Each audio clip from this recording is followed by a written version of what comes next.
गुनाहों पे हूँ शर्मिंदा, इलाही दर गुजर कर दे। गुनाहों पे हूँ शर्मिंदा, इलाही दर गुजर कर दे। बड़ा मुजरिम हूँ मैं तेरा, इलाही दर गुजर कर दे। जरा इस आदमी को जगा दीजिए, बेचारा पांव हमारे तरफ फैलाया हुआ है।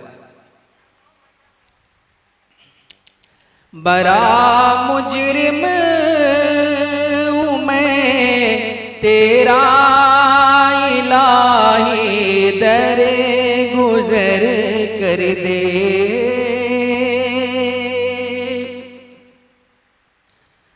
खता कोई नहीं छोड़ी, कभी सियान नहीं छोड़ा। खता कोई नहीं छोड़ी, कभी सियान नहीं छोड़ा। बस सब करता हूँ मैं तौबा, इलाही दर गुजर कर दे। बस सब करता हूँ मैं तौबा, इलाही दर गुजर कर दे। बड़ा मुजरिम हूँ मैं तेरा, इलाही दर गुजर कर दे। खिलौना हाथ का अपना बना रखा है शैतान ने। खिलौना हाथ का अपना बना रखा है शैतान ने। बना ले अपना तू बंदा, इलाही दर गुजर कर दे। बड़ा मुजरिम हूँ मैं तेरा, इलाही दर गुजर कर दे। तेरे देने से ऐ मौला, तेरा तो कुछ न बिगड़ेगा। तेरे देने से ऐ मौला, तेरा तो कुछ न कम होगा।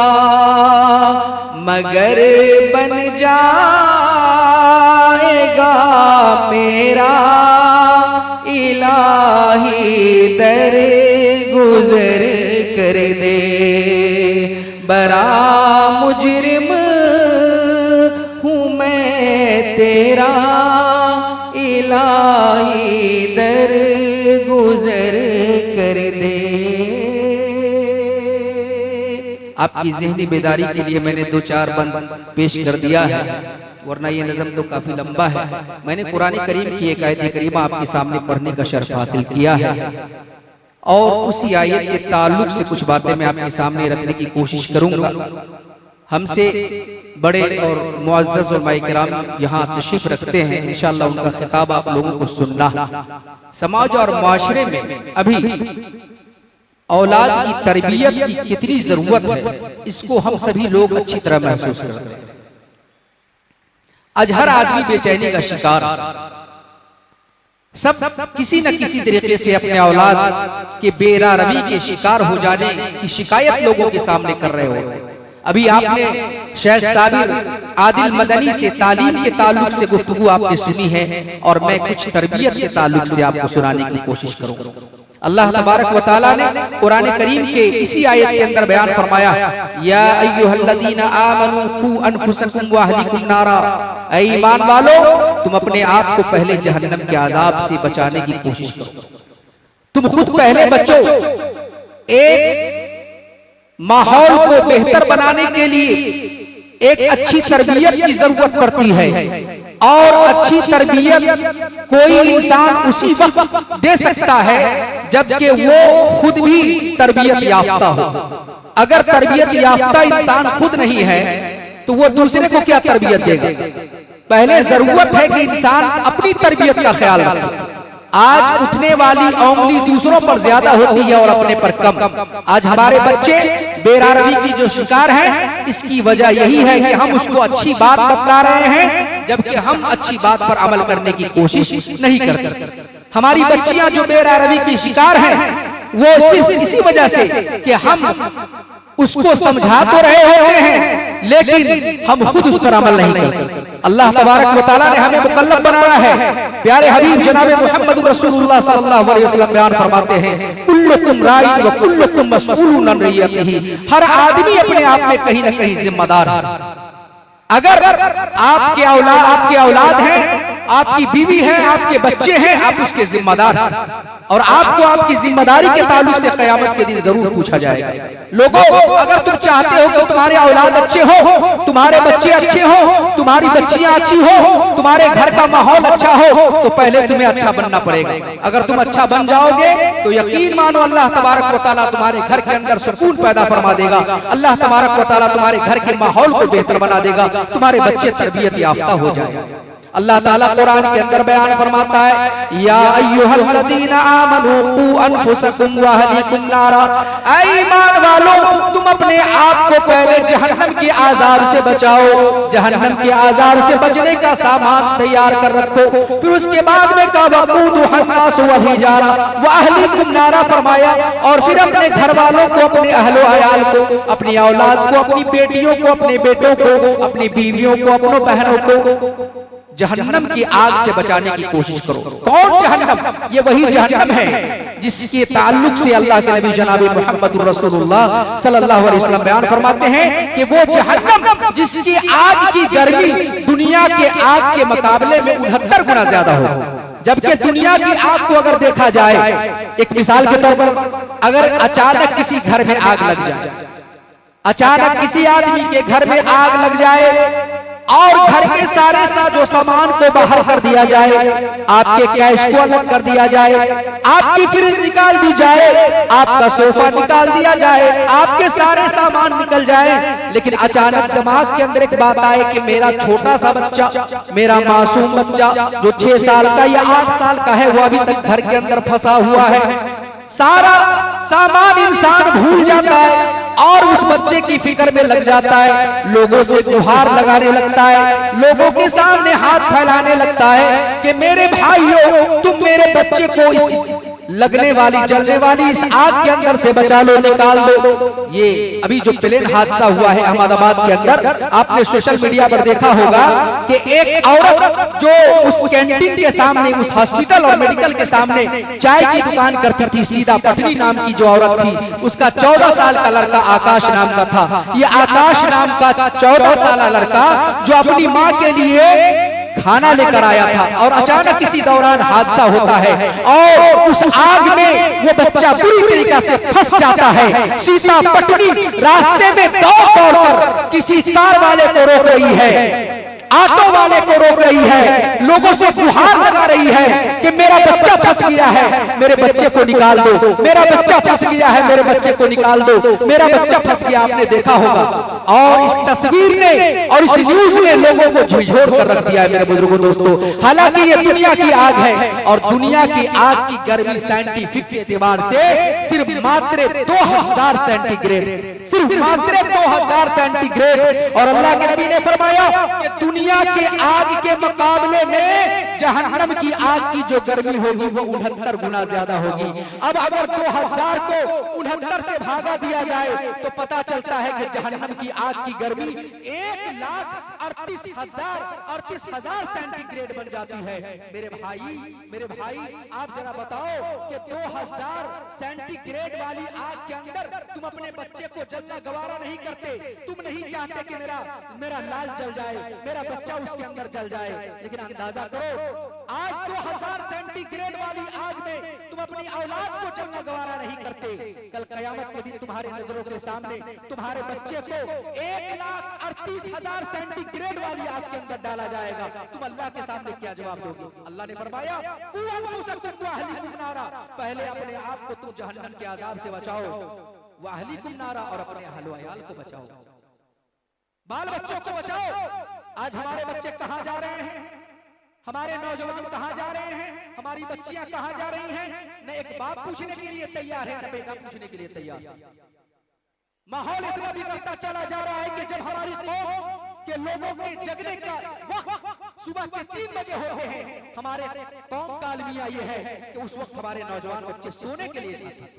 हमारी बच्चियां घंटों घंटा कहां किस जगह मशगूल होती है, हम ये भी पूछना गवारा नहीं करते। कुरान करीम की एक आयत देखिए सूरह आल इमरान की, अल्लाह तबारक व तआला बयान फरमाता है हजरत मरियम अलैहिस्सलाम के बारे में, व इज़ क़ालतिल मलाइकतु या मरियम इन्नल्लाह अस्तफ़ाकी व तहरकी वस्तफ़ाकी अला निसाइल आलमीन। हजरत मरियम अलैहिस्सलाम के पास फरिश्ते आसमान से आए और आने के बाद कहा क्या मरियम, अल्लाह तबारक व तआला ने तुझे दुनिया की तमाम औरतों में चुन लिया, दुनिया की तमाम औरतों में तुझे बरगुज़िदा बनाया है। मेरे भाइयों, हजरत मरियम अलैहिस्सलाम को यह मकाम अल्लाह ताला ने क्यों दिया? हजरत मरियम को अल्लाह ने ये मकाम क्यों दिया, ये मनसब क्यों दिया? वो आपको पता चलेगा कि उसके पीछे उसकी माँ की एक अच्छी तरबियत का नतीजा है। जहाँ माँ के पेट के अंदर मरियम करार पाती है, अल्लाह तबारक व तआला से दुआ करती है इन्नी नज़रतु लका मा फी बतनी मुहर्ररन फतक़ब्बल मिन्नी इन्नका अंतस समीउल अलीम। माँ के पेट के अंदर जब करार पाती है मरियम, अल्लाहु अकबर, आज हमारी माँ और बहनें भी हामिला होती है, हमारे भाई के ज़हन में कुछ और बातें होती है, हमारी बहन भी कुछ और सोच रही होती है, मेरा भाई सोच रहा होता है कि अगर लड़का पैदा हुआ हम उसे डॉक्टर बनाएंगे, हम उसे इंजीनियर बनाएंगे। हमारी बहन सोच रही होती है अगर लड़का पैदा होगा हम उसे डॉक्टर बनाएंगे, इंजीनियर बनाएंगे। वहां मरियम की मां नजर मानती है तरबियती औलाद का पहला मरहला मां के पेट से शुरू होता है, मां के पेट से शुरू होता है। साइंसदान इस बात पर मुत्तफिक है कि अगर मां दौराने हमल जो हरकतों सकनात करती है उसका असर बच्चे के ऊपर पड़ता है। माँ अगर कुरान पढ़ती है बच्चा अच्छा बन जाता है, माँ नेक होती है बच्चा अच्छा बन जाता है, माँ नमाजी होती है बच्चा अच्छा बन जाता है। लेकिन अगर माँ बुरी हो हमल की हालत में ऐसी गलत और लहवलईब चीजों में पड़ी रही हो तो ऐसे बच्चे को इमाम मालिक बनने की उम्मीद मत रखना। इमाम अबू हनीफा रहमतुल्लाह अलैह वो नहीं बन सकते। जब माँ वैसी हो तो बच्चा भी वैसे ही बन जाता है। अच्छे बच्चे के लिए अच्छी माँ का अच्छी तरह तरबियत याफ्ता होना बेहद जरूरी है। यहाँ मरियम की माँ नजर मानती है इन्नी नज़रतु लका मा फी बतनी मुहर्ररन फतक़ब्बल मिन्नी, ऐ अल्लाह मेरे पेट के अंदर जो पल रहा है अगर ये पैदा हुआ तो हम तेरे घर के लिए आजाद कर देंगे, हम तेरे घर की खिदमत के लिए आजाद कर देंगे। आज है कोई माँ, है कोई ऐसा भाई, है कोई ऐसा नौजवान जो ये दिमाग के अंदर ये सोचे कि अल्लाह इस बार अगर तूने मुझे लड़का दिया तो हम तेरे दीन का खातिम बना देंगे, हम इसे हाफिज कुरान बना देंगे, हम उसे आलिम बना देंगे। आलिम बनाने की दूर वो तो सोचता भी नहीं है। लोग सोचता है कि चलो हम मौलवी साहब क्यों बनाएंगे, आलिम क्यों बनाएंगे, बेचारा कमाता ही क्या है। बात सही, कहीं भी जाओ मौलवियों की गर्दिशें आप बिल्कुल सुनते रह जाओ। क्या क्या हो रहा है, लोग मौलवी बनाना नहीं चाहता, डॉक्टर बनाना चाहता, इंजीनियर बनाना चाहता। लोग समझता है कि मौलवी कमाते नहीं, इसके पास पैसा नहीं होता, ये ऐसा नहीं होते हैं, ये वैसा नहीं होते हैं। मेरे भाई, और फिर वही उसी मस्जिद के जिम्मेदार अपने बाल बच्चों के लिए आला से आला तनख्वाह सोचते हैं। और कहने वालों ने कहा है कि एक ऐसा भी आदमी था जिसने मस्जिद की जिम्मेदारी संभाल रखी थी और उसने मस्जिद के इमाम से दुआ करवाया कि मेरे बच्चे के लिए दुआ कर दी जाए कि मेरा बच्चा कामयाब हो जाए, उसको अच्छी नौकरी मिल जाए, अच्छी तनख्वाह उसकी हो। फजर की नमाज के बाद इमाम साहब दुआ के लिए हाथ उठाते हैं, लोगों से कहते हैं आप भी दुआ कीजिए, फला साहब के लड़के की बहाली है, हम चाहते हैं कि अल्लाह से दुआ करें कि बच्चा कामयाब हो जाए, तनख्वाह उसकी उतनी ही हो जितनी तनख्वाह हमारी है। फौरन मुतवल्ली साहब सामने आ जाते हैं कि आप किसके लिए दुआ कर रहे हैं? मुतवल्ली के लड़का के लिए कर रहे हैं। 10,000 में मेरे बच्चे का काम चलेगा? अरे 10,000 में आपके बच्चे का काम नहीं चल सकता तो फिर मौलवी साहब के बच्चे का काम कैसे चल सकता है? मौलवी साहब का काम कैसे 10,000 में चल सकता है? भाई कभी आपने सोचा है क्या उसके पास बच्चे नहीं होते हैं? क्या उसकी बीवी नहीं होती है? क्या उसके बच्चे बीमार नहीं होते हैं? क्या वो नहीं चाहता है कि हमारे बच्चे खाएं पकाएं अच्छी तरह रहें? क्या उस बच्चे के लिए अच्छा लिबास नहीं चाहते हैं? मेरे भाई, मेरे बुजुर्गों, दोस्तों, ये सोचना पड़ेगा हर माँ और बाप को कि मेरा बच्चा नेक और सालेह कैसे बन सकता है, मेरा बच्चा इस्लाम का खादिम कैसे बन सकता है। ये बात, ये चीज दिमाग के अंदर दौरान हमल से ही शुरू होता है। जैसा कि हजरत मरियम की माँ हजरत हन्ना बिन्त फाकूस ने नज़र माना था, इन्नी नज़रतु लका मा फी बतनी मुहर्ररन फतक़ब्बल मिन्नी इन्नका अंतस समीउल अलीम। ऐ अल्लाह, मेरे पेट के अंदर जो पल रहा है अगर पैदा हुआ तो हम तेरे घर के लिए आजाद कर दे। और फिर उसके बाद कई मरहला है तरबियत के, और एक मामला ऐसा भी आया तरबियत करते करते अल्लाह तबारक व तआला ने हजरत मरियम को वो मकाम और मनसब दे दिया कि अल्लाह ताला आसमान से रोजी हजरत मरियम अलैहिस्सलाम के लिए भेजा करता था। हजरत ज़करिया अलैहिस्सलाम की किफालत, हजरत ज़करिया कफील हैं और बेमौसम का फल देखते हजरत मरियम के पास सवाल कर देते हैं, कोई ऐसा भाई क्या आज मेरी बच्ची हजरत मरियम से भी ज्यादा मकाम रखती है? क्या मेरी बहनें आज हजरत मरियम अलैहिस्सलाम से भी ज्यादा बेहतर और ऊंचा मकाम रखती हैं? जब हजरत ज़करिया पूछ सकते हैं तो आप क्यों नहीं पूछ सकते? हजरत ज़करिया ने पूछा था, अन्ना लकी हाज़ा या मरियम, ऐ मरियम ये सामान तुमको कौन ला कर देता? ये कौन देता है? मैं तो तुमको नहीं देते, ये सामान इधर पाए भी नहीं जाते। पूछा जाता है, अन्ना लकी हाज़ा या मरियम, ऐ मरियम ये सामान तुमको कौन देता है? मेरे भाइयों जरा अंदाजा करो, हजरत मरियम से जिसकी तकद्दुस के ताल्लुक से अल्लाह तबारक व तआला ने कुरान के अंदर कई आयतें नाज़िल फरमाई, एक सूरत ही अल्लाह ने नाज़िल फरमा दिया है। और हजरत ज़करिया अलैहिस्सलाम हजरत मरियम से पूछ रहे हैं, अन्ना लकी हाज़ा, ऐ मरियम ये सामान तुमको कौन ला कर देता है? हजरत मरियम के जवाब को भी अल्लाह ताला कुरान के अंदर नकल फरमाता है। हजरत मरियम के जवाब को अल्लाह इस तरह नकल फरमाता है कि हजरत ज़करिया जब सवाल करते हैं, अन्ना लकी हाज़ा या मरियम, ऐ मरियम ये सामान तुमको कौन ला कर देता है? तो मरियम जवाब में कहती है, हाज़ा मिन इंदिल्लाह, ये सामान तो मेरा रब आसमान से मेरे लिए नाजिल फरमा देता है। अल्लाहु अकबर, क्या मकाम था भाई जिसके लिए आसमान से फरिश्ता रोजी लेकर के आ रहा था। आज एक बाप सुबह से शाम तक टेम्पू चलाता है, सिलाई का काम करता है, कढ़ाई का काम करता है, पेंचर बनाने का काम करता है, लोगों की मजदूरी और गुलामी करता है। वो शाम तक 300 रुपये 200 रुपये नहीं कमा पाता है, लेकिन उसकी लड़की के हाथ में, उसकी जवान लड़की के हाथ में 10,000 और 15,000 का फोन होता है। वो बाप पूछने की हिम्मत नहीं रखता कि ऐ मेरी बेटी मैं दिन भर में 300 रुपया नहीं कमा पाता, मैं दिन भर में 300-200 रुपया नहीं कमा पाता हूँ, मुश्किल से मैं घर चलाता हूँ, लेकिन तुम्हारे इस हाथ के अंदर 10,000 और 15,000 रुपये का मोबाइल कौन ला कर देता है? कोई पूछने वाला? माहौल वैसे ही खराब नहीं होता है। आज अपने बाल बच्चों की तरबियत का ख्याल रखो। एक भाई पूछने वाला नहीं होता क्या मेरी बहन तुम्हारे हाथ में ये मोबाइल, ये अलग बात है, लेकिन हर महीने के रिचार्ज का पैसा तुझे कौन देता है? तुम घंटों घंटा किससे बातें कर रही होती है, कोई पूछने के लिए तैयार नहीं होते, और फिर हम माशरे के और माहौल के खराब हो जाने का रोना रोते हैं। किसी शायर ने क्या ही कहा था, एक तो जख्म नहीं सारा बदन है छलनी, और दर्द बेचारा परेशान है, निकले तो कहां से निकले। मेरे भाई अगर एक बात हो तो मैं बयान करूं कि ये गलती है, इस पर मरहम लगाकर खत्म कर लीजिए, अब तो मेरा पूरा समाज ही गंदा हो गया। आज यही वजह है कि आज मेरी बच्चियां सिर्फ और सिर्फ मोहब्बत में आकर उस बच्ची को छोड़ देते हैं या उस बच्चे को छोड़ देते हैं। मौलवी साहब बच्चा जवान है, बच्ची जवान है, पता नहीं क्या कर लेगी, क्या कर लेगा, यही सोचकर हम रह जाते हैं। मोहब्बत आप कीजिए, मना नहीं है, क्या कौनैन के ताजदार जनाब मोहम्मद रसूलुल्लाह सल्लल्लाहु अलैहि वसल्लम ने अपनी औलाद से मोहब्बत की है कि नहीं की है? आप सल्लल्लाहु अलैहि वसल्लम ने अपनी बेटी हजरत फातिमा ज़हरा रज़ियल्लाहु ताला अन्हा से इतनी मोहब्बत करते हैं कि एक मौके से हजरत अली के ताल्लुक से कोई शिकायत मिली, अल्लाह के नबी के पास जब शिकायत पहुंची, अल्लाह के नबी मस्जिद नबी के अंदर आए, देखा कि हजरत अली लेटे हुए हैं, आपने पांव से ठोकर लगाया और कहा के अंदर लिखा हुआ इंसान तू खड़ा हो जा। चेहरे का रंग देखकर हजरत अली समझ गए, पूछा अल्लाह के नबी क्या बात है, क्या हुआ? अल्लाह के नबी कहा कि जाओ अबू बकर को बुलाओ, उमर को बुलाओ, उस्मान को बुलाओ, मैंने फातिमा का रिश्ता तुमसे मांगने खुद नहीं किया था।